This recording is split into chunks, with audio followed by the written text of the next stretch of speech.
Assalamualaikum warahmatullahi wabarakatuh. Selamat datang di Radio Malam, di mana suara menjadi saksi dan kisah menjadi nyata.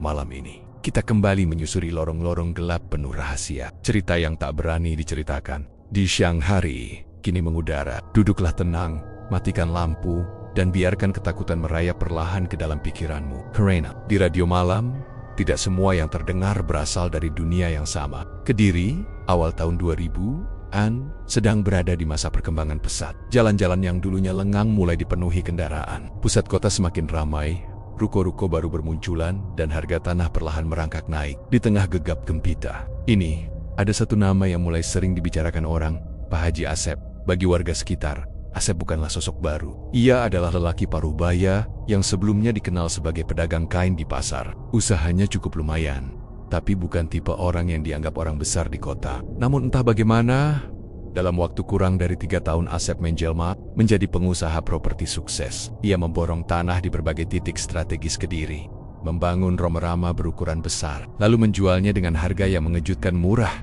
yang membuat orang heran. Rumah-rumah itu laku dengan cepat. Pembeli datang dari luar kota, bahkan luar pulau, seolah sudah tahu keberadaan rumah itu sebelum iklannya tersebar. Namun, yang lebih aneh, kebanyakan pembeli hanya tinggal sebentar. Ada yang pindah setelah beberapa bulan, ada pula yang bahkan belum sempat menempati rumahnya sama sekali. Warga mulai memperhatikan satu hal. Rumah-rumah bekas milik Asep sering terlihat gelap di malam hari. Lampu teras jarang menyala, taman tidak terawat, dan daun-daun kering menumpuk di halaman. Seakan rumah itu memang ditakdirkan untuk tidak benar-benar ditinggali. Awalnya, orang hanya mengira pembeli rumah Asep adalah para investor. Mereka membeli, lalu membiarkannya kosong sebagai aset. Namun desas-desus mulai beredar setelah beberapa kejadian janggal terjadi. Salah satunya dialami oleh keluarga yang baru pindah ke salah satu rumah Asep di daerah Mojoroto. Hanya 2 minggu setelah menempati rumah itu, sang kepala keluarga terlihat lesu dan jarang keluar rumah. Anak mereka yang berusia 5 tahun tiba-tiba sering berbicara sendiri di halaman belakang, seakan sedang bermain dengan seseorang yang tak terlihat. Tidak lama kemudian, keluarga itu pergi terburu-buru. Mereka bahkan meninggalkan sebagian perabotan di dalam rumah. Malam setelah mereka pergi, seorang tetangga mendengar suara pintu rumah itu terbuka dan tertutup berkali-kali. Padahal jelas tak ada orang yang masuk. Cerita lain datang dari rumah. Di daerah Pare, seorang penjaga malam pernah mengaku melihat sosok perempuan bergaun panjang berjalan di teras rumah itu menjelang subuh. Wajahnya pucat, matanya kosong, dan gerakannya sangat pelan, seakan melayang. Anehnya, rumah itu saat itu sedang tidak berpenghuni. Meski kabar-kabar seperti ini mulai beredar, nama Asep justru semakin harum di mata banyak orang. Ia sering hadir di acara-acara keagamaan, membagikan sembako, membantu pembangunan masjid, bahkan kadang memberi santunan bagi anak yatim. Citra dirinya sebagai dermawan kota membuat gosip tentang rame-rama kosong itu dianggap sekadar cerita orang yang iri. Namun, ada satu hal yang selalu membuat beberapa orang resah. Semua pembangunan rumah Asep dilakukan dengan kecepatan yang tidak masuk akal. Lahan kosong yang baru dibelinya bulan ini, dalam 2 atau 3 bulan sudah berdiri rumah megah lengkap dengan pagar besi dan taman yang rapi. Beberapa tukang bangunan yang pernah bekerja untuknya mengaku sering mendapat bonus besar, tapi juga mengalami hal-hal ganjil di lokasi. Ada yang merasa selalu diawasi saat bekerja. Ada pula yang tiba-tiba jatuh sakit parah tanpa sebab jelas. Di warung kopi dekat pasar, para tukang becak dan sopir angkot punya teori sendiri. Mereka bilang, Asep pasti punya jalan khusus untuk mendapatkan semua ini. Ada yang menuduhnya terlibat praktik tidak wajar. Ada pula yang percaya ia menggunakan jasa makhluk gaib untuk memperlancar usahanya. Namun, tak ada yang berani menanyakan langsung. Sampai suatu hari, seorang pemuda bernama Wito yang bekerja sebagai penjaga malam di salah satu rumah baru milik Asep bercerita bahwa ia mendengar suara langkah kaki di lantai atas rumah itu. Suaranya pelan tapi teratur, seperti seseorang yang sedang mondar-mandir. Ketika ia memeriksa, semua ruangan kosong dan pintu terkunci. Wito mengundurkan diri keesokan harinya. Meski begitu, Asep tidak pernah tampak terganggu oleh cerita-cerita itu. Ia malah semakin giat membeli tanah dan membangun rumah di lokasi lekosi yang dianggap angker oleh warga. Baginya, semua itu hanyalah omong kosong. Yang ia pedulikan hanyalah tanah murah, pembangunan cepat, dan keuntungan besar. Namun, tanpa disadari, setiap rumah yang ia bangun membawa aroma yang sama. Kesunyian, kehampaan, dan hawa yang membuat bulu kuduk meremang. Warga mulai memanggilnya rumah-rumah tanpa penghuni, dan meskipun tidak ada yang bisa membuktikan apa-apa, banyak yang mulai merasa bahwa rumah-rumah itu adalah bagian dari sesuatu yang jauh lebih gelap dari sekadar bisnis properti biasa. Sementara itu, di balik senyum ramahnya, Pak Haji Asep menyimpan rahasia yang tidak pernah ia bagi kepada siapapun, rahasia yang suatu hari akan menelan dirinya bulat-bulat. Hujan deras mengguyur Kediri malam itu. Angin dingin menyusup melalui celah jendela, membuat udara terasa lembab dan menusuk tulang. Di dalam rumah kayu sederhananya, Pak Haji Asep duduk termenung di ruang tamu. Di depannya, secangkir kopi yang mulai dingin dan beberapa lembar buku catatan keuangan yang penuh angka merah. Bisnis kainnya di pasar sedang terpuruk. Sejak pasar swalayan mulai menjamur, lapaknya kehilangan banyak pelanggan. Sisa tabungan semakin menipis, sementara utang pada rentenir terus menumpuk. Istrinya mulai mengeluh karena kebutuhan rumah tangga tidak lagi tercukupi. Asep yang terbiasa hidup cukup, kini mulai merasa terhimpit. Malam itu, pikirannya dipenuhi satu hal. Ia butuh jalan keluar cepat. Ia tak mau kehilangan segalanya. Dan di saat itulah, telepon rumahnya berdering. Suaranya berat, tua dan asing. "Asep?" "Iya, saya sendiri. Kau mau bisnis besar, modal kecil, untungnya berkali lipat?" Asep terdiam. Tawaran itu terdengar seperti tipuan, tapi ada sesuatu pada suara itu yang membuatnya sulit menolak. Orang di seberang memberi alamat dan waktu pertemuan tengah malam di sebuah pesarean tua di pinggir hutan sebelah timur kota. Tanpa penjelasan lebih lanjut, telepon ditutup. Asep menimbang-nimbang. Akal sehatnya mengatakan ini gila, tapi hatinya yang sudah lelah oleh tekanan hidup berbisik bahwa mungkin ini satu-satunya kesempatan. Tepat pukul 11 malam, ia berangkat dengan motor tua miliknya. Perjalanan menuju lokasi terasa panjang dan jalanan sempit, diapit pohon jati dan semak belukar yang basah oleh hujan. Sesampainya di gerbang pesarean, Asep mematikan mesin motor. Gerbang besi berkarat itu terbuka sedikit, seolah memang menunggunya. Di dalam, lampu-lampu minyak menggantung di beberapa pohon besar, menerangi sebagian area. Di bawah salah satu pohon beringin yang rimbun, berdiri seorang lelaki tua berkopiah. Hitam, jubahnya panjang dan kotor oleh lumpur. Wajahnya keriput, matanya tajam menembus kegelapan. "Kau Asep?" tanyanya pelan. "Ayah, Pak, ini soal bisnis yang tadi. Bukan sekadar bisnis. Ini jalan pintas menuju kekayaan, tapi ada harga yang harus dibayar." Asep mendengarkan dengan seksama. Lelaki tua itu bercerita tentang sebuah perjanjian lama, perjanjian dengan makhluk dari alam lain yang mampu membuka jalan rezeki tanpa batas. Syaratnya sederhana, tapi mengerikan. Setiap keuntungan yang diperoleh Asep harus diikat dengan sebuah bangunan. Bangunan itu akan menjadi rumah bagi penunggu yang memberi kekayaan. Bangun rumah di lahan mana saja, tapi pastikan ada ruang yang tidak digunakan. Biarkan kosong, itu tempat mereka. Dan setiap kali kau membangun rumah baru, kekayaanmu akan berlipat. Tapi ingat, mereka akan menagih. Tidak selalu dengan uang, kadang dengan nyawa, ucap lelaki tua itu. Asep merasa merinding, tapi pikirannya yang terdesak membuat logika mundur. "Kalau saya setuju?" tanyanya. Lelaki itu tersenyum tipis. "Kau akan mulai besok. Aku akan tunjukkan lahan pertama. Kau tak perlu pusing modal. Semuanya akan datang dengan sendirinya." Tanpa disadari, Asep sudah mengangguk. Lelaki tua itu mengeluarkan sebungkus kain hitam berisi tanah merah dan beberapa benda kecil yang tampak seperti potongan tulang. Ia menyuruh Asep menanam benda itu di fondasi setiap rumah yang akan dibangunnya. "Ini pengikatnya. Jangan pernah buang. Jangan pernah bongkar rumah yang sudah ditempati mereka. Kalau melanggar, kau tak akan sempat menyesal." Asep menerima bungkusan itu dengan tangan bergetar. Lelaki tua itu lalu menghilang begitu saja di balik pepohonan, meninggalkan Asep sendirian di pesarean yang sunyi. Sepanjang perjalanan pulang, pikirannya dipenuhi pertanyaan.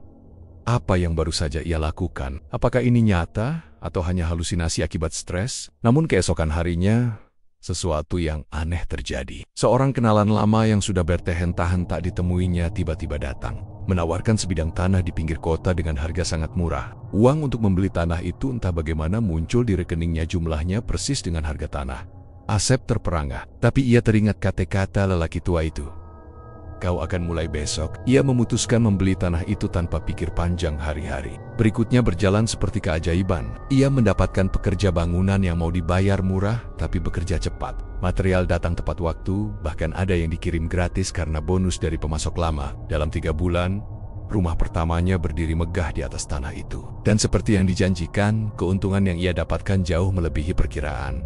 Namun, sesuai perjanjian, satu kamar di rumah itu dibiarkan kosong. Asep menutup pintunya ropet-ropet, tidak memasang kunci, dan tidak memberi penjelasan kepada pembeli. Ia hanya berkata, "Biarkan saja, jangan digunakan." Ia tidak tahu, malam pertama rumah itu ditempati, penghuni barunya mendengar suara langkah kaki pelan di dalam kamar kosong tersebut.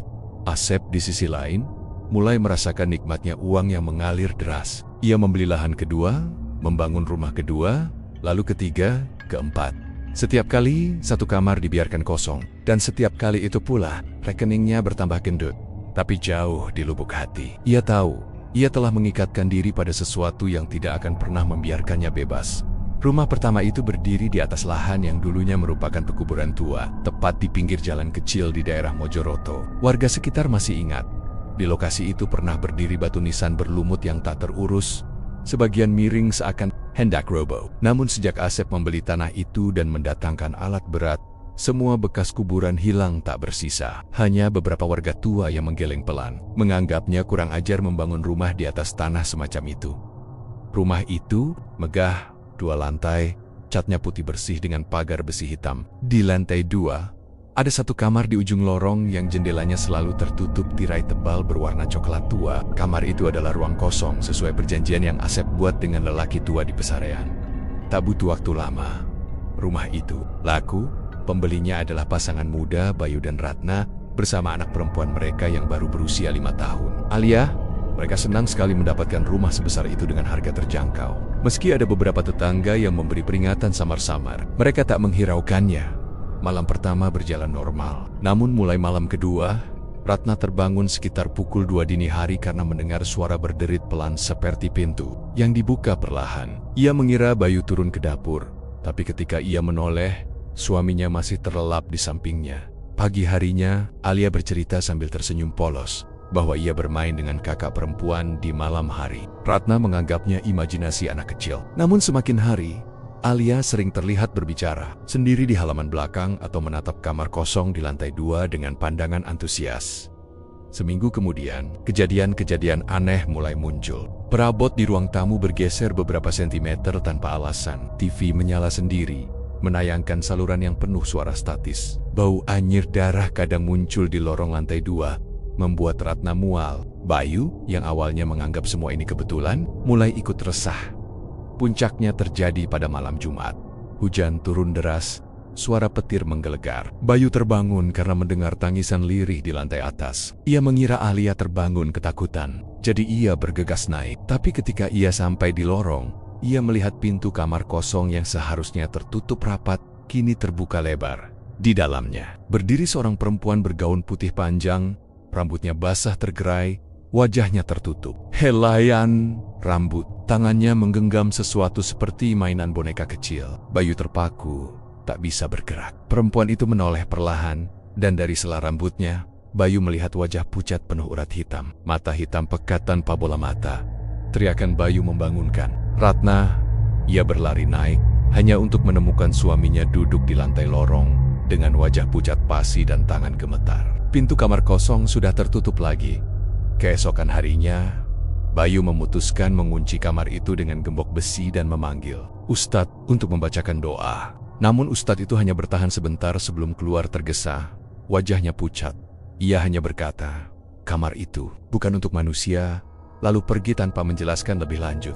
Sejak malam itu Ratna mulai mengalami mimpi buruk. Ais bermimpi berada di dalam kamar kosong itu, berdiri di sudut. Sementara sosok perempuan bergaun putih berjalan mendekat dengan langkah lambat. Setiap kali terbangun, napasnya tersengal, tubuhnya berkeringat, dan kadang ada bau anyir yang sama, seperti di lorong. 3 minggu setelah pindah, tragedi itu datang. Bayu pulang larut malam setelah urusan pekerjaan, dan mendapati rumah gelap.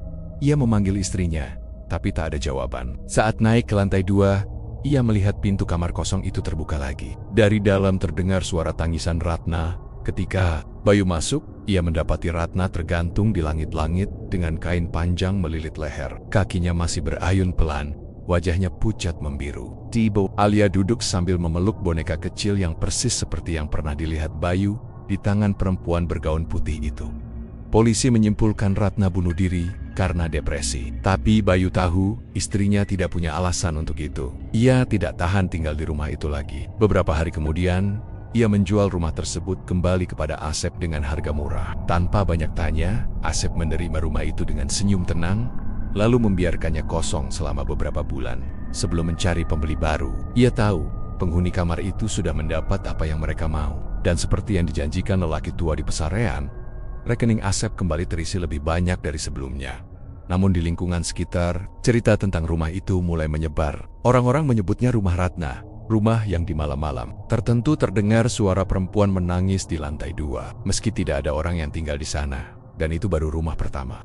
Setelah tragedi di rumah pertama, Asep sama sekali tidak menunjukkan rasa bersalah atau takut. Justru sebaliknya, ia menganggap kejadian itu sebagai bukti nyata bahwa perjanjiannya dengan lelaki tua misterius benar-benar bekerja. Uang mengalir deras ke kantongnya. Penjualan rumah pertama memberinya keuntungan berlipat, dan anehnya, setiap kali terjadi kematian atau pengosongan mendadak di salah satu propertinya, ada saja pembeli baru yang datang tanpa banyak menawar. Bahkan seringkali mereka membayar lunas dalam waktu singkat, seolah tidak peduli pada riwayat rumah tersebut. Dengan kekayaan yang semakin menumpuk, Asep mulai mengubah gaya hidupnya. Ia membeli mobil mewah, mengenakan pakaian mahal, dan pindah dari rumah kayu sederhananya ke sebuah rumah besar di pusat kota tentu saja. Rumah itu juga memiliki satu kamar yang sengaja dibiarkan kosong.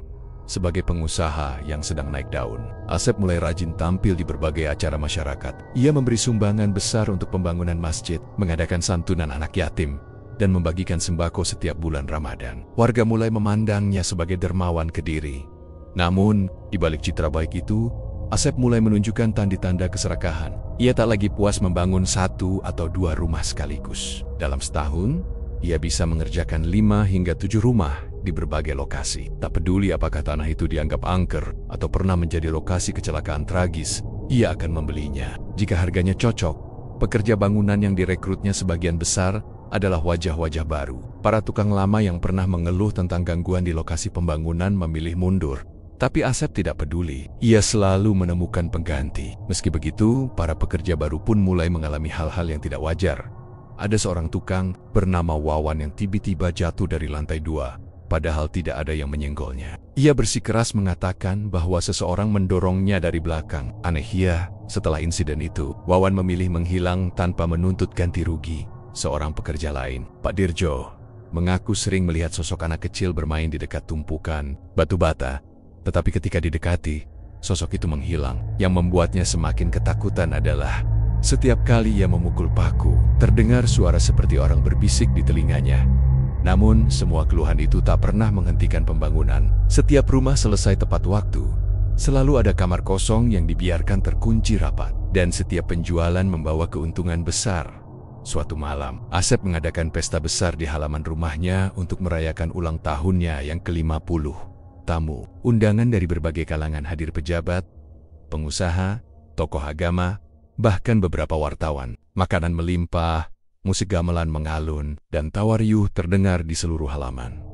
Tapi ada satu hal yang membuat pesta itu terasa aneh bagi sebagian tamu. Di tengah keramaian, ada satu kursi di sudut halaman yang selalu kosong meski beberapa tamu mencoba duduk di sana. Setiap kali seseorang mendekat, entah kenapa mereka merasa merinding dan akhirnya memilih kursi lain.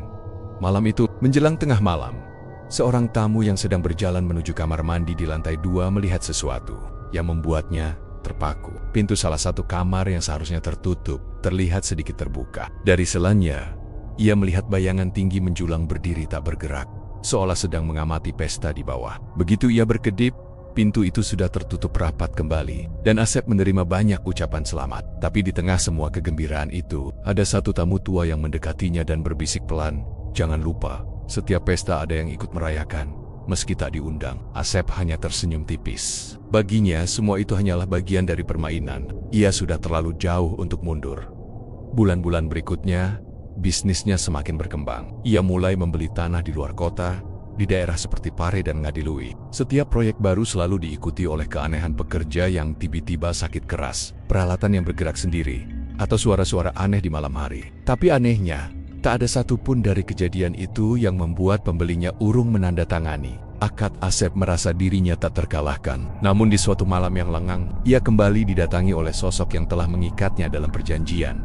Lelaki tua berkopiah hitam itu muncul di teras rumah Asep tanpa suara. Lelaki itu berkata singkat, "Kau sudah pandai memanfaatkan kekayaan ini. Tapi ingat, waktumu tidak selamanya." Asep yang sedang duduk sambil menikmati kopi, hanya mengangguk sambil tersenyum. "Selama saya terus membangun, semuanya akan baik-baik saja kan?" Lelaki tua itu menatapnya lama, lalu berkata, "Untuk sekarang. Tapi kelak, mereka akan minta sesuatu yang lebih dari sekadar kamar kosong." Ucapan itu sempat membuat Asep terdiam, tapi keserakahan yang sudah menguasai pikirannya menepis semua rasa khawatir. Ia berpikir, selama uang terus mengalir, ia bisa menghadapi apapun. Namun ia tidak tahu, setiap rumah yang ia bangun bukan hanya menambah kekayaannya, tapi juga menambah jumlah penghuni yang suatu hari akan menuntut bagian mereka dengan cara yang jauh lebih mengerikan. Dan tanda-tanda itu sudah mulai muncul. 3 tahun setelah rumah pertama berdiri, nama Pak Haji Asep sudah menjadi pembicaraan di seluruh Kediri. Tidak hanya karena dermawannya, tetapi juga karena jumlah rumah yang ia bangun nyaris tak terhitung. Hampir di setiap sudut kota selalu ada papan bertuliskan dijual. Hubungi Hari Asep. Tapi di balik semua itu, Asep tahu betul sumber keberuntungannya bukan semata kerja keras atau kejelian bisnis. Semua yang ia miliki berasal dari perjanjian kelam yang ia buat di malam hujan di Pesarean Tua. Dan seperti semua perjanjian, akan tiba waktunya untuk membayar. Malam itu, sekitar pukul 11, Asep sedang duduk di teras rumahnya sambil menyeruput kopi. Angin bertiup lembut, membawa aroma tanah basah. Istrinya, Bu Maryam, sudah tidur bersama anak mereka, Fajar, yang baru berusia 12 tahun. Tiba-tiba, dari kegelapan halaman depan, muncul sosok yang sudah lama tidak ia temui. Lelaki tua berkopiah hitam, berjubah lusuh, wajahnya masih sama seperti bertahun-tahun lalu, seakan tak pernah berubah. Ia berjalan perlahan, langkahnya nyaris tak terdengar, lalu duduk di kursi tamu tanpa diundang. "Asep," suaranya berat, seperti keluar dari dasar sumur. "Kau sudah banyak mendapatkan bagianmu. Saatnya mereka mendapatkan bagian mereka." Asep menatapnya dengan alis berkerut. "Saya sudah mengikuti semua aturan. Setiap rumah saya bangun, saya beri 1 kamar kosong. Bukankah itu cukup?" Lelaki itu tersenyum tipis, tapi tatapan matanya menusuk. Tidak selamanya mereka puas dengan kamar kosong. "Kau tahu ini, Asep? Perjanjian kita punya syarat akhir, tumbal darah. Dan bukan darah sembarangan, harus dari seseorang yang sangat dekat denganmu." Darah Asep seakan berhenti mengalir. "Tidak, itu tidak ada di perjanjian awal." Kau hanya mendengar yang ingin kau dengar," jawab lelaki itu tenang. "Sejak awal aku sudah bilang, setiap jalan pintas menuju kekayaan punya ujung. Dan ujungnya adalah penagihan. Kau punya waktu 1 bulan. Setelah itu, kalau kau tidak memberikan tumbal, mereka akan memilih sendiri." Selesai bicara, lelaki itu berdiri dan menghilang begitu saja di balik kegelapan, meninggalkan udara dingin yang menusuk tulang. Asep tidak tidur malam itu. Pikirannya dipenuhi wajah Fajar dan Bu Maryam. Tidak mungkin ia mengorbankan keluarganya. Ia mulai berpikir mencari Jalen. Tapi setiap kali mencoba membayangkan hidup tanpa kekayaannya, ada ketakutan lain yang muncul, takut kehilangan segalanya dan kembali menjadi pedagang kain yang nyaris bangkrut. Hari-hari berikutnya mulai terasa aneh. Bu Maryam beberapa kali mengeluh bahwa ia merasa selalu diawasi, bahkan di dalam rumah. Kadang ia melihat bayangan seseorang berdiri di ujung lorong lantai 2, tapi menghilang ketika ia berkedip. Fajar, yang biasanya ceria, mulai sering melamun. Suatu malam, Fajar turun ke dapur sendirian untuk minum. Ketika kembali, ia bertemu ayahnya di ruang tamu. Dengan nada datar ia berkata, "Pak, ada perempuan di kamar kosong." Dia bilang, "Ingin tidur di kamarku." Asep terdiam. Bulu kuduknya meremang. Ia tahu persis kamar kosong mana yang dimaksud. Itu adalah kamar di lantai 2 yang memang sengaja ia kosongkan sejak membangun rumah itu. Ia mencoba tertawa dan berkata bahwa Fajar mungkin sedang mengigau, tapi tatapan kosong anaknya membuatnya tak bisa membohongi diri. Kejadian-kejadian aneh mulai semakin sering. Pintu kamar kosong itu beberapa kali terbuka sendiri, meski Asep sudah memasang kunci tambahan. Bau anyir kadang tercium di lorong, dan terdengar suara langkah pelan di malam hari. Puncaknya terjadi seminggu sebelum batas waktu yang diberikan. Lelaki tua itu, tengah malam, Asep terbangun karena mendengar suara tangisan lirih. Ia bangkit dari ranjang, berusaha tidak membangunkan istrinya, lalu berjalan menuju sumber suara lorong lantai 2. Pintu kamar kosong itu terbuka sedikit. Dari selannya, Asep melihat sosok perempuan bergaun putih panjang duduk di sudut ruangan, memeluk sesuatu. Saat ia memperhatikan lebih dekat, darahnya membeku. Yang dipeluk perempuan itu adalah Fajar, tertidur dengan wajah pucat. Dengan panik, Asep menerobos masuk, tapi ruangan itu kosong. Tidak ada perempuan, tidak ada Fajar. Ia menemukannya beberapa menit kemudian, sedang tidur nyenyak di kamarnya sendiri, seakan tidak pernah terjadi apa-apa. Malam itu, Asep sadar bahwa ancaman itu bukan omong kosong. Mereka benar-benar mengincar keluarganya, dan jika ia tidak segera mengambil keputusan, pilihan akan dibuat untuknya.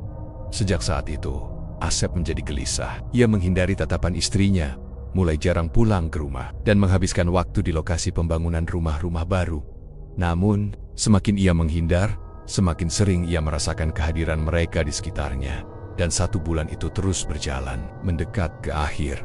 Waktu terus berjalan, dan tenggat 1 bulan yang diberikan lelaki tua itu kini tinggal 3 hari lagi. Asep mencoba meyakinkan dirinya bahwa semua hanyalah permainan pikiran. Namun setiap malam, bayangan perempuan bergaun putih dan tatapan kosong. Fajar selalu menghantuinya. Untuk mengusir rasa takut sekaligus mencoba mencari perlindungan, Asep memutuskan membangun sebuah rumah baru, rumah terbesar yang pernah ia buat. Dan untuk pertama kalinya, ia berniat menempatinya bersama keluarga. Ia memilih lahan di tepi kota, dikelilingi pohon-pohon besar yang membuat suasana tenang namun agak sunyi. Pembangunannya berjalan cepat, seakan ada kekuatan yang memudahkan segalanya. Dalam 2 bulan, rumah megah itu sudah berdiri, 3 lantai, dengan halaman luas dan pagar besi tinggi. Di mata orang-orang, itu adalah simbol keberhasilan. Di mata Asep, itu adalah benteng terakhir dari ancaman tak terlihat. Malam pertama di rumah baru, Asep, Bu Mariam dan Fajar pindah dengan hati yang campered up. Para tetangga belum banyak, sehingga suasana sekitar cukup sepi. Asep merasa tenang untuk sesaat. Ia berpikir, mungkin memulai hidup baru di tempat ini bisa memutuskan hubungan dengan perjanjian kelam itu. Tapi ketenangan itu tak berlangsung lama. Sekitar pukul 2 dini hari, Asep terbangun. Udara di kamarnya terasa dingin menusuk. Meskipun semua jendela tertutup rapat, dari arah lorong, ia mendengar suara langkah pelan, lalu berhenti di depan pintu kamarnya. Ia menahan napas. Pintu itu perlahan berderi terbuka, dan sosok perempuan bergaun putih yang pernah dilihatnya di rumah lama kini berdiri di sana. Rambutnya panjang menutupi wajah, tapi dari sela-selanya terlihat senyum tipis yang membuat darah Asep membeku. "Asep," suara itu lirih, tapi terdengar jelas. "Kau pikir bisa lari?" Asep ingin berteriak, tapi suaranya tercekat. Ia memejamkan mata, berharap itu hanya mimpi. Ketika membuka mata lagi, sosok itu sudah menghilang. Namun bau anyir dan hawa dingin masih menggantung di udara. Keesokan harinya, Bu Maria mengeluh bahwa malam tadi ia mendengar seseorang mengetuk pintu kamar Fajar. Tapi ketika ia keluar untuk memeriksa lorong kosong, Fajar sendiri mulai murung. Matanya terlihat sayu. Ia mengaku sering mendengar suara yang memanggil namanya dari lantai 3, lantai yang belum mereka gunakan dan masih setengah kosong. Asep mencoba mengabaikan semua itu, sibuk mengatur penjualan properti lamanya. Namun setiap kali ia pulang, ada perubahan kecil yang membuatnya resah. Kursi yang bergeser sendiri, jendela lantai 3 yang terbuka padahal tak pernah dipakai, dan sesekali suara seretan di malam hari. Malam kedua, gangguan semakin nyata. Sekitar tengah malam, Asep mendengar pintu kamar Fajar terbuka. Ia bergegas keluar dan melihat anaknya berjalan menuju tangga lantai 3 dengan langkah kaku. "Fajar!" panggilnya. Tapi anak itu tidak menoleh. Asep menggear. Dan begitu sampai di lantai 3, ia melihat Fajar berdiri di tengah ruangan kosong, menatap lurus ke dinding. Di depannya, sosok perempuan bergaun putih itu berdiri. Kali ini jelas terlihat, wajahnya pucat, matanya hitam tanpa bola mata, dan dari mulutnya menetes darah segar. Perempuan itu menoleh pada Asep sambil tersenyum lalu berbisik, "Waktumu habis." Asep menerkam Fajar dan memeluknya, tapi sosok itu menghilang begitu saja, meninggalkan hawa dingin yang membuat tubuh Asep menggigil. Malam ketiga, malam terakhir, sebelum tenggat Asep tidak bisa tidur. Ia duduk di ruang tamu sambil menyalakan semua lampu. Tepat pukul 12, listrik tiba-tiba padam. Dalam kegelapan total, ia mendengar suara langkah banyak orang dari lantai atas. Bukan hanya satu, tapi banyak. Seolah rumah itu dipenuhi. Tamu tak diundang. Langkah itu bergerak perlahan turun, memenuhi tangga, lalu berhenti di depan Asep. Meski tak bisa melihat jelas, ia bisa merasakan puluhan pasang mata menatapnya. Dari kegelapan, Suara lelaki tua itu muncul lagi, kali ini lebih dingin. Kau sudah memilih untuk tidak memberi, maka mereka akan mengambil. Tiba-tiba terdengar jeritan dari kamar Fajar. Asep berlari sekuat tenaga, namun lorong terasa semakin panjang. Sesampainya di sana, pintu kamar terkunci rapat. Darida, suara Fajar memanggil-manggil, bercampur isak tangis. Asep menghantam pintu berkali-kali, tapi setiap hantaman seperti tak berpengaruh. Ketika pintu akhirnya terbuka, kamar itu kosong. Fajar menghilang di sudut kamar. Di atas ranjang, hanya ada satu hal, seikat rambut anaknya yang masih hangat, terikat dengan pita merah, pita yang biasa dipakai Fajar untuk menandai bukunya. Asep jatuh berlutut, suaranya pecah menjadi tangisan. Ia tahu, malam itu perjanjian telah ditutup dengan harga yang tak akan pernah bisa ia bayar kembali. Sejak malam itu, kehidupan Asep berubah menjadi neraka yang tak berujung. Rumah megah yang baru ia bangun kini terasa seperti penjara dingin yang setiap sudutnya mengingatkan pada kehilangan Fajar. Bu Mariam tak henti-hentinya menangis. Matanya bengkak, wajahnya pucat, dan tubuhnya mulai kurus. Seolah seluruh cahaya dalam hidupnya ikut padam bersama hilangnya sang anak. Asep mencoba mencari Fajar dengan segala cara. Ia melapor ke polisi, menyebar selebaran, hingga menawarkan uang dalam jumlah besar bagi siapa saja yang bisa membawa pulang anaknya. Namun, tak satu pun memberi kabar. Bahkan, orang-orang yang mencoba menelusuri keberadaan Fajar sering kembali dengan wajah ketakutan. Mengaku bermimpi buruk setiap malam setelah ikut mencarinya. Di tengah keputusasaan itu, Asep mulai merasakan sesuatu yang aneh pada tubuhnya. Ia sering terbangun dengan rasa nyeri di dada, napas berat, dan pandangan yang mengabur. Melamal dipenuhi mimpi yang selalu sama. Ia berada di tengah ruangan gelap, dikelilingi puluhan sosok berwajah pucat, matanya kosong, dan dari mulut mereka mengalir darah. Mereka berdiri diam, hanya menatapnya. Lalu satu persatu mendekat sambil mengulurkan tangan. Dalam salah satu mimpi itu, lelaki tua yang dulu memberinya perjanjian pesugihan muncul. Tatapannya tajam, suaranya datar. Asep, utangmu belum lunas. Nyawa anakmu hanya awal. Waktumu sudah dekat. Asep terbangun dengan tubuh basah oleh keringat. Tapi kali ini, mimpi itu meninggalkan jejak fisik. Di pergelangan kakinya, ada bekas seperti jemari yang mencengkeram erat. Bekas itu membiru dan terasa nyeri setiap ia berjalan hari demi hari. Tubuhnya semakin melemah. Ia mulai sering mendengar suara langkah mengikuti di belakang. Meski ketika menoleh, tak ada siapa-siapa. Bu Mariam pun mulai sakit-sakitan. Namun ia menolak bicara banyak, seolah ada sesuatu yang ia sembunyikan dari Asep. Hingga suatu malam, ketika Asep duduk termenung di ruang tamu, Bu Mariam mendekat dan berkata lirih, "Sep, setiap malam aku dengar suara Fajar di lantai 3. Dia memanggil, tapi seperti bukan dia." Asep terdiam. Lantai 3 adalah tempat yang selalu ia hindari sejak kejadian itu. Namun rasa bersalah dan rindu pada Fajar membuatnya tak tahan. Malam itu juga ia naik ke sana, hanya berbekal lampu senter kecil. Begitu, sampai udara berubah dingin. Di ujung ruangan kosong, Asep melihat siluet kecil berdiri membelakanginya. "Fajar," panggilnya dengan suara bergetar.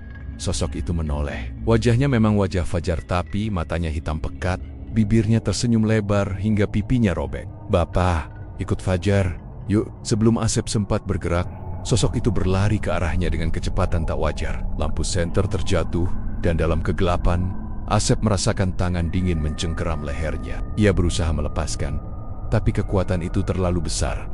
Saat napasnya mulai sesak, ia mendengar suara-suara lain muncul.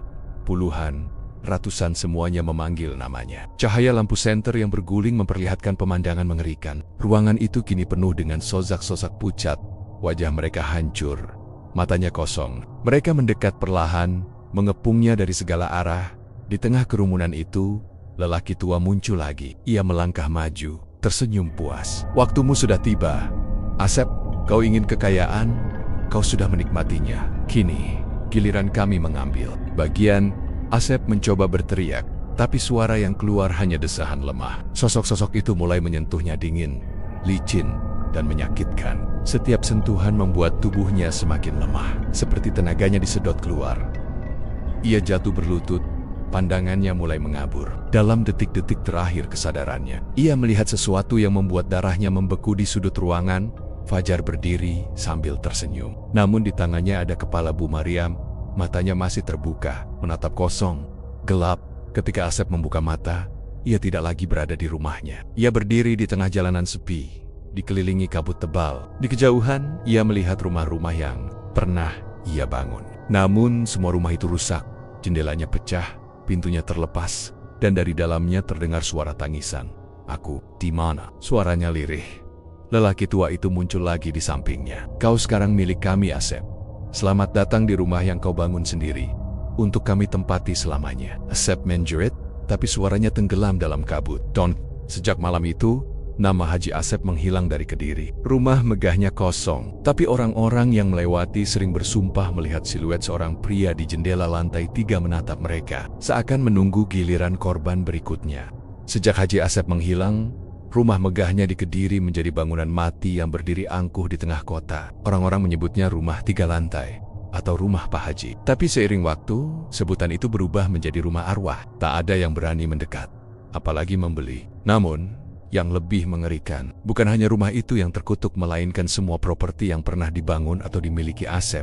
Awalnya, orang mengira kematian dan hilangnya Haji Asep hanyalah cerita biasa, sesuatu yang akan hilang dari ingatan warga. Tapi kemudian, kejadian-kejadian aneh mulai terjadi pada rumah-rumah yang pernah menjadi bagian dari proyek properti miliknya. Rumah pertama yang terkena kutukan adalah milik pasangan muda, Dedi dan Ratna. Mereka membeli rumah di komplek yang dulu dibangun Asep dengan harga miring. Semua tampak normal di awal. Sampai suatu malam Ratna mengaku melihat seorang anak kecil duduk di teras, menatap ke arahnya tanpa berkedip. Saat Dedi memeriksa, anak itu sudah hilang. Kejadian itu terulang hampir setiap malam. Seminggu kemudian, Ratna ditemukan meninggal di dapur, dengan mata terbuka lebar dan mulut menganga, seolah ia melihat sesuatu yang sangat menakutkan sebelum nyawanya terenggut. Kasus kedua terjadi di rumah milik seorang pensiunan, Pak Darmo. Ia adalah orang yang keras kepala dan tak percaya pada gosip supranatural. Tapi hanya 3 bulan setelah menempati rumah itu, tetangga menemukan jasadnya di ruang tamu duduk tegak di kursi. Tubuhnya membusuk seakan ia sudah meninggal beberapa hari, padahal baru kemarin masih terlihat menyapu halaman. Lebih aneh lagi, di tembok belakang rumahnya terdapat tulisan beser-beser seperti tercetak darah. "Selesaikan utangmu." Cerita-cerita ini menyebar cepat, tapi justru ada orang-orang nekat yang tertarik membeli properti peninggalan Asep karena harganya sangat murah. Mereka berpikir kutukan hanyalah omong kosong. Namun, setiap kali ada pemilik baru, kisahnya selalu sama. Malam-malam penuh suara langkah, bisikan memanggil nama, dan mimpi buruk yang terasa terlalu nyata. Beberapa warga yang tinggal di sekitar rumah-rumah itu mengaku sering melihat sosok Haji Asep sendiri berdiri di depan gerbang, mengenakan peci dan baju koko putih, sambil tersenyum tipis. Namun senyum itu terasa dingin, seperti senyum yang menyembunyikan dendam. Kisah terkutuk ini sampai ke telinga Rani, seorang jurnalis lokal. Ia tertarik membuat liputan khusus karena banyak korban yang berjatuhan. Namun tidak ada penyelidikan serius dari pihak berwenang. Menurutnya, ini bukan hanya cerita mistis, tapi juga bisa menjadi berita besar. Rani memulai penelitiannya dengan mengunjungi rumah-rumah korban. Semakin ia menggali, semakin banyak kesamaan yang ia temukan. Semua rumah itu dibangun pada tahun yang sama, di bawah proyek Haji Asep Property, dan semua pembelinya melaporkan mimpi yang sama, mimpi berada di sebuah ruangan gelap, dikelilingi sosok-sosok pucat yang memanggil nama mereka. Ia juga menemukan arsip lama foto Haji Asep, memegang kunci rumah bersama seorang lelaki tua berwajah keras. Lelaki itu mengenakan pakaian sederhana, tapi sorot matanya sangat tajam. Rani mencoba mencari tahu siapa dia, namun tak ada catatan resmi tentang keberadaannya. Puncaknya, Rani memutuskan untuk masuk ke rumah 3 lantai milik Haji Asep. Ia masuk bersama 2 rekannya, membawa kamera dan perekam suara. Di lantai pertama, semuanya terasa sunyi. Namun di lantai 2, mereka mulai mendengar suara langkah kaki dari atas. Ketika mereka naik, pintu ke ruang paling ujung perlahan terbuka sendiri. Begitu masuk, udara di dalam ruangan terasa berat. Di salah satu sudut, Rani melihat kursi goyang yang bergerak pelan meski tidak ada angin. Kamera mereka merekam sesuatu yang membuat darah membeku. Di pantulan kaca jendela, terlihat puluhan sosok berdiri di belakang mereka. Padahal ruangan itu kosong. Salah satu rekannya tiba-tiba jatuh pingsan. Rani mencoba membangunkannya. Tapi saat itu ia mendengar suara lirih, memanggil namanya dari arah gelap. Suara itu semakin dekat, dan dari kegelapan muncullah sosok Haji Asep. Namun wajahnya kini pucat, matanya kosong, dan dari bibirnya keluar darah hitam pekat. "Kalian semua akan ikut," bisiknya. Lampu kamera padam, suasana menjadi gelap total. Rani merasakan tengen-tengen dingin mencengkeram tubuhnya, menariknya ke belakang. Ia berteriak, tapi teriakan itu seakan diserap dinding. Ketika ia membuka mata, ia sudah berada di luar rumah, sendirian. Dua rekannya menghilang tanpa jejak. Kamera yang ia bawa rusak, hanya tersisa rekaman suara. Langkah kaki, bisikan samar, dan suara seseorang berkata, "Satu demi satu, semua akan dibayar." Sejak malam itu, Rani tak pernah berani kembali. Tapi ia yakin satu hal. Semua properti yang pernah disentuh Haji Asep kini menjadi pintu bagi dunia lain. Dunia yang dipenuhi jiwa-jiwa tak tenang yang terjebak selamanya. Rumah-rumah itu masih berdiri, menunggu pemilik baru. Menunggu orang yang cukup serakah atau cukup bodoh untuk menginjakan kaki, tanpa tahu bahwa mereka sedang membuka pintu menuju kematian. Sejak kejadian di rumah 3 lantai, hidup Rani berubah drastis.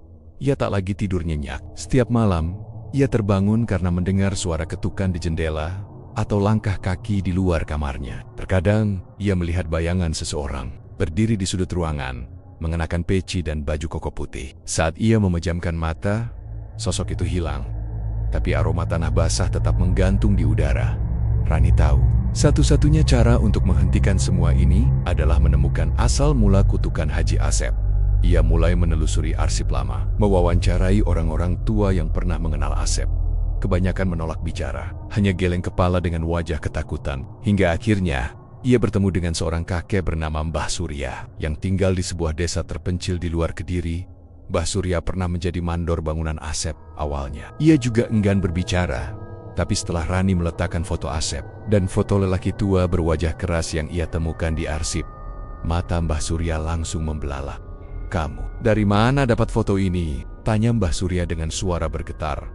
Rani menjelaskan semuanya, termasuk kejadian di rumah itu dan menghilangnya 2 rekannya.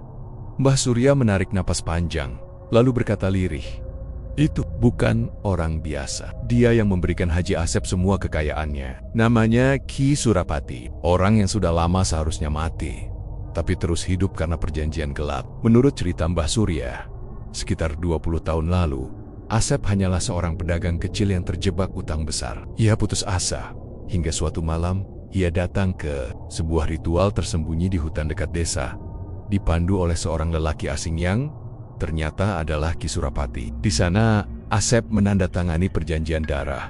Semua proyek yang ia bangun akan laku keras, pembelinya akan terus berdatangan, dan kekayaannya akan berlipat ganda. Namun, ada syarat yang mengerikan. Setiap rumah yang dibangunnya harus diberi tumbal. Tumbal itu berupa nyawa manusia, entah pemilik rumah itu atau orang yang tinggal di dalamnya. Semakin banyak rumah yang terjual, semakin banyak nyawa yang harus diambil. Awalnya, Asep mematuhi syarat itu tanpa rasa bersalah. Ia berpikir nyawa-nyawa itu hanyalah angka yang tak ada hubungannya dengan dirinya. Namun, setelah beberapa tahun, rasa takut mulai menghantuinya. Setiap malam, arwah para korban datang, menuntut balas. Ki Surapati terus mengingatkan bahwa perjanjian tak bisa dibatalkan. Hingga suatu hari, Asep mencoba melawan. Ia membangun rumah 3 lantai sebagai rumah terakhirnya, berniat mengurung semua energi jahat di sana. Namun, yang ia lakukan justru membuka pintu yang lebih besar. Arwah-arwah itu tak hanya terjebak di satu rumah, tapi menyebar ke semua properti yang pernah ia bangun. Malam terakhir sebelum menghilang, Asep mendatangi Mbah Surya. Ia mengatakan bahwa Ki Surapati akan mengambil nyawanya, dan setelah itu kutukan akan terus berjalan sendiri. "Kalau aku mati, semua rumah ini akan jadi jembatan antara dunia mereka dan dunia kita," kata Asep. Keesokan harinya, ia lenyap tanpa jejak. Mendengar cerita itu, Rani merasa darahnya membeku. Ia sadar bahwa menghilangnya 2 rekannya bukanlah kebetulan. Mereka telah menjadi bagian dari tumbal baru. Rani memutuskan untuk mencari makam Ki Surapati, berharap jika ia bisa menghancurkan sumber kutukan, semuanya akan berakhir. Dengan panduan Mbah Surya, mereka menempuh perjalanan ke hutan tempat perjanjian pertama dilakukan. Di tengah hutan, mereka menemukan sebuah gundukan tanah tua dengan batu nisan tanpa nama. Namun, sebelum mereka sempat melakukan apapun, udara di sekitar menjadi dingin. Dari balik pepohonan, muncul sosok lelaki tua berwajah keras Ki Surapati dengan mata merah menyala. Ia tersenyum tipis, memperlihatkan gigi hitamnya. "Kalian pikir bisa memutuskan perjanjian yang bukan milik kalian?" Suaranya terdengar seperti bisikan dan raungan sekaligus. Tanah di sekitar makam mulai retak, dan dari celahnya, tangan-tangan pucat meraih ke atas, mencoba menarik Rani ke dalam. Mbah Surya berteriak, membaca doa-doa yang ia hafal. Tapi Ki Surapati justru tertawa keras. Rani mengingat rekaman suara yang ia simpan dari malam di rumah. Asap suara yang berkata satu demi satu, semua akan dibayar. Dengan nekat, ia memutar rekaman itu di ponselnya. Tiba-tiba, suara-suara di sekitarnya berhenti, dan Ki Surapati menatapnya tajam. Jadi kau yang akan menggantikan Asep, katanya pelan. Sebelum sosoknya menghilang menjadi asap hitam, Mbah Surya menarik Rani keluar dari area itu secepat mungkin. Namun, sejak malam itu, Rani merasakan perubahan dalam dirinya. Ia mulai bermimpi, berada di sebuah ruangan gelap, dikelilingi sosok-sosok pucat yang memanggil namanya persis seperti mimpi para korban sebelumnya. Ia sadar, kutukan itu tidak hilang. Ia hanya berpindah tangan. Dan kini, ia adalah pemegang perjanjian baru. Entah ia mau atau tidak, malam itu, kota Kediri diguyur hujan deras. Air mengalir deras di selokan, memantulkan lampu-lampu jalan yang berkelip seperti mata tak kasat mata. Di dalam kamar kosnya, Rani duduk di kursi, menatap kosong ke arah jendela yang berembun. Tangannya memegang secangkir kopi yang sudah dingin sejak sejam lalu. Sudah 2 minggu sejak pertemuan di hutan itu. Tapi setiap detik terasa seperti hidup di antara dua dunia. Ia tak lagi terkejut ketika melihat bayangan melintas di sudut mata, atau mendengar suara langkah di lorong yang seharusnya kosong. Yang membuatnya takut justru adalah semakin lama, ia mulai terbiasa. Teleponnya bergetar di meja. Nomor tag. Dikenal dengan sedikit ragu, ia mengangkatnya. Rani, suara di seberang lirih, serak, seperti keluar dari tenggorokan penuh debu. Rumah di Jalan Pahlawan. Sudah siap. Kau tahu apa yang harus dilakukan? Sebelum Rani sempat bertanya. Sambungan terputus. Ia menatap layar ponselnya. Merasa napasnya sesak. Entah mengapa, di dalam pikirannya, ia langsung tahu letak rumah itu. Bahkan siapa pembelinya. Seperti ada peta tak terlihat yang menuntunnya. Di cermin di seberang ruangan, pantulan dirinya tampak aneh, senyumnya terlalu tipis. Matanya terlalu gelap. Ia berdiri, berjalan ke arah cermin itu, dan untuk sesaat ia melihat seseorang lain di sana. Haji Asep, dengan wajah pucat dan mata yang kosong. Kau sekarang di posisiku, kata sosok itu dalam pantulan. Meski bibir Rani sendiri tak bergerak dan kau akan terus berada di sini sampai semua lunas. Malam berikutnya, Rani benar-benar mendatangi rumah di Jalan Pahlawan. Rumah baru, catnya masih segar, bau semen masih tercium. Pemiliknya, pasangan muda yang baru menikah, menyambutnya ramah. Rani tersenyum hangat, menanyakan kabar, bahkan ikut membantu mereka memindahkan barang. Namun, di sudut ruangan, ia melihat sesuatu yang membuat darahnya dingin. Seorang anak kecil dengan mata hitam pekat berdiri di sana, tersenyum kepadanya. Pasangan itu sama sekali tidak menyadari keberadaannya. Siap, bisik anak itu. Kau hanya perlu menunggu, aku yang akan mengurus sisanya.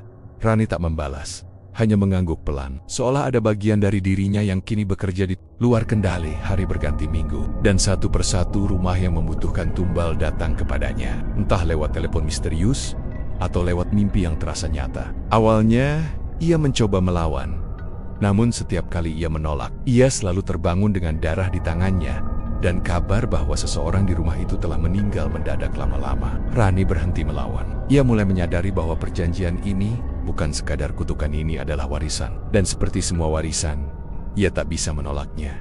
Suatu malam, ia kembali ke hutan tempat makam Ki Surapati berada. Hujan rintik-rintik membasahi tanah. Di hadapan gundukan itu, kini ada batu nisan. Baru bertuliskan nama Haji Asep. Rani berjongkok, menyentuh tanah yang dingin. Terima kasih, ucapnya lirih.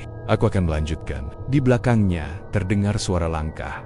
Rani tak perlu menoleh untuk tahu siapa itu. Ki Surapati berdiri di sana, senyumnya puas. Kau akan melakukannya lebih baik daripada dia, katanya, lalu menghilang ke kegelapan.